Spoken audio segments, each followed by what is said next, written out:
10 मुहर्रम आशूरा के दिन होने वाले 25 बड़े वाक़यात। 10 मुहर्रम आशूरा के दिन हज़रत आदम अलैहिस्सलाम को पैदा किया गया।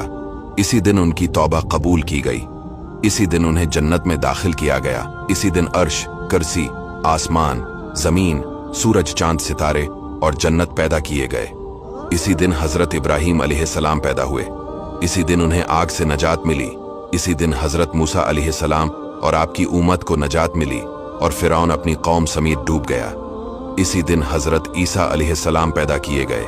इसी दिन उन्हें आसमान की तरफ उठाया गया। इसी दिन हज़रत नूह अलैहिस्सलाम की कश्ती जौदी पहाड़ पर ठहरी। इसी दिन हज़रत सुलेमान अलैहिस्सलाम को मुल्क अजीम अता किया गया। इसी दिन हज़रत यूनुस अलैहिस्सलाम मछली के पेट से निकाले गए। इसी दिन हज़रत याकूब अलैहिस्सलाम की बीनाई का ज़ाफ दौर हुआ। इसी दिन हज़रत यूसुफ अलैहिस्सलाम गहरे कन्वे से निकाले गए। इसी दिन हज़रत